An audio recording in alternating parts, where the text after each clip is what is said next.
Bonjour les amis, oui je sais, vous êtes quelques-uns à avoir remarqué que je n'ai pas ma voix habituelle et tout ça c'est à cause de ce salaud de Zemmour. Je n'ai pas pu résister, j'ai regardé l'autre fois le débat avec le sublime BHL et dès que Zemmour il est intervenu, j'ai pas pu, j'ai poussé des hurlements, je l'ai injurié, je lui en ai mis plein la tête, je l'ai traité de nazi, je l'ai traité de raciste, je l'ai traité de fasciste, je l'ai traité même sur ses origines, j'ai déconné là, hein, mais bon, je ne me maîtrisais plus, j'ai pris ma chaussure, à un moment je l'ai balancée dans la télé, et j'ai hurlé, tais-toi ordure, et résultat ça m'a pété les cordes vocales, et voilà, tout ça c'est à cause de lui, donc j'avais prévu, normalement j'avais 3 jours d'arrêt de travail, je déchire mon arrêt de travail là parce que je viens d'apprendre une nouvelle, je suis obligé d'intervenir, je viens de lire le journal du dimanche, là, de ce dimanche, et qu'est-ce que je lis?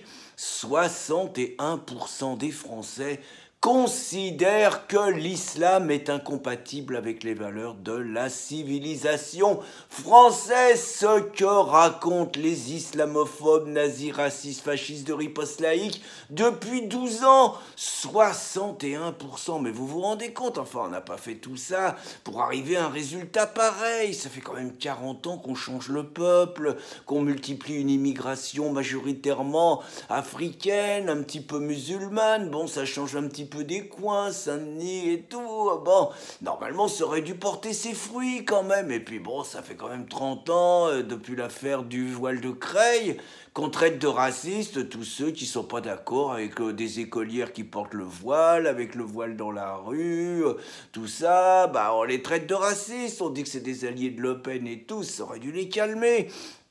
Puis on traîne devant les tribunaux tous ceux qui critiquent l'islam, même sous forme humoristique. On a quand même traîné Welbeck, on a traîné Brigitte Bardot, on a traîné les mecs de Charlie Hebdo avec les caricatures danoises. Là, ils ont quand même un peu déconné, ils l'ont un peu cherché, ce qui leur est arrivé quand même. Et puis, bon, on a traîné les plus méchants, des Renaud Camus, des Christine Tazin, des Gérard Boyadjian, des Rioufol, et puis des Zemmour, et Zemmour, je suis désolé, il a été condamné, mais on ne le condamne pas assez. Pourtant, les juges, ils font un boulot formidable.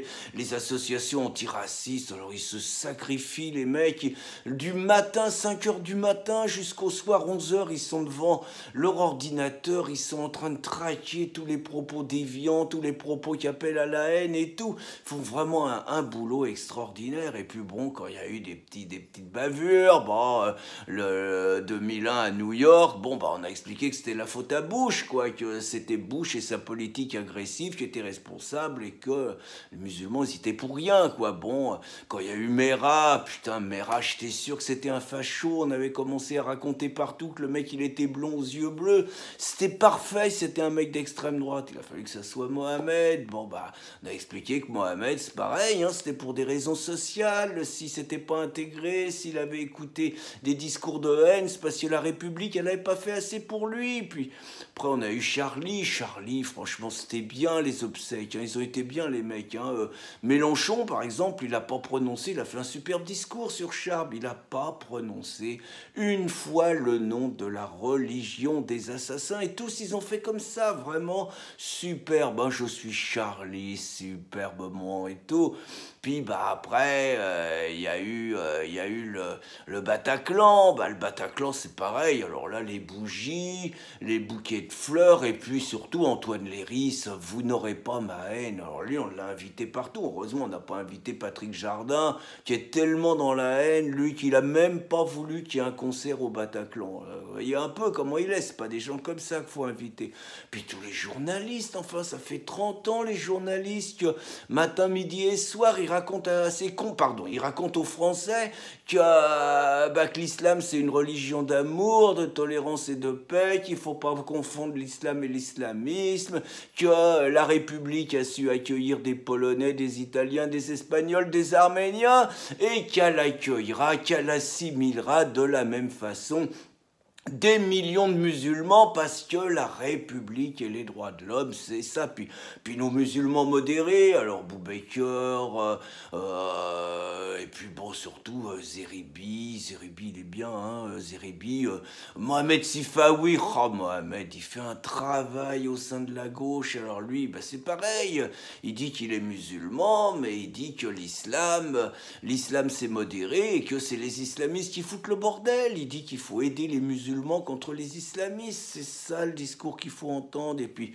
nos juges aussi, hein, là, les juges, un boulot, ils font pas de cadeaux, hein, ils font pas de cadeaux à ceux qui bavent sur l'islam, qui rigolent sur l'islam et tout. Qu'est-ce qu'ils leur mettent au niveau sanctions? Franchement, on peut rien dire, tout le monde a fait ce qu'il pouvait. Et à l'école, alors l'école, les profs, un boulot formidable, sans parler déjà que les profs, ils se battent pour accueillir les clandestins et tout, parce qu'ils sont généreux, ils sont de gauche, les profs, même si après c'est ceux-là qui leur tapent sur la gueule, mais c'est parce que l'école a fait pas assez.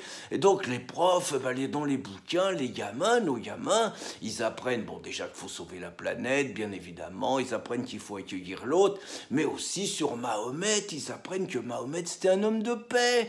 Ils apprennent, bon, il y a un mec, la Chagnon, en 2006, il avait voulu raconter aux gosses que Mahomet, il avait coupé 800 têtes de juifs, la tribu et tout. Bon, il a été sanctionné, le mec, hein, Mahomet, c'est un homme de paix. Par contre, on parle de l'Inquisition, on parle des croisades, on parle de tout ça, hein, quand même. Et puis bon, il y a surtout, on a un pape extraordinaire, enfin putain, on n'en aura plus jamais, hein, comme ça, dire qu'il a été traité de facho parce qu'il était argentin, avec la junte et tout, il est formidable. Les chrétiens se font massacrer au Proche et au Moyen-Orient, il vient et il ramène des familles musulmanes. Franchement, on n'en trouvera plus des mecs comme ça, formidable. Donc, c'est ce Zemmour qui a tout foutu en l'air, là, et CNews qui lui accorde une émission, bah voilà le bordel. Hein, 15 jours de Zemmour, on a 61% de mecs qui parlent comme Zemmour, maintenant voilà, pourtant, là c'est pareil, tout a été fait. Apathy, il a été sur tous les plateaux pour dire il faut le virer ce mec, les syndicats de journalistes, ils ont été vachement bien, la chaîne, les syndicalistes de Canal,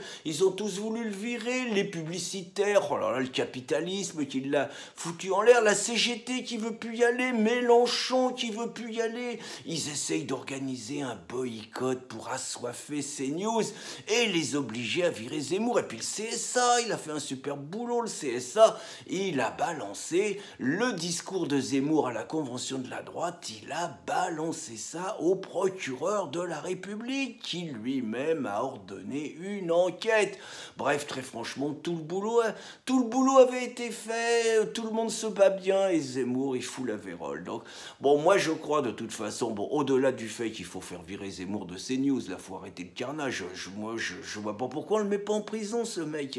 C'est à cause de lui, la haine et tout. Donc, il faut le mettre en prison, mais il y a une autre solution, là. Si 61% des Français en sont réduits encore à penser que l'islam, c'est pas compatible avec la France, faut écouter Thierry Breton. Vous savez, le nouveau commissaire européen, là, qui va remplacer, enfin, bon, s'il passe l'examen, celui-là, là, qui va remplacer l'autre qui s'est fait virer, celle qui avait présenté Choupinet.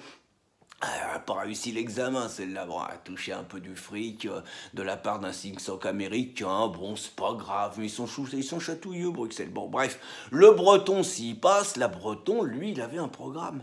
Breton, il veut une France à 90 millions d'habitants en 2050 et il dit que pour atteindre les 90 millions d'habitants, il faut importer 20 millions d'immigrés de plus. Moi, je suis complètement d'accord, mais il ne faut pas attendre 2050 pour faire ça. Les 20 millions d'immigrés, il faut les faire venir en 2022 et les naturaliser français avant, ça peut aider. Bonne journée les amis.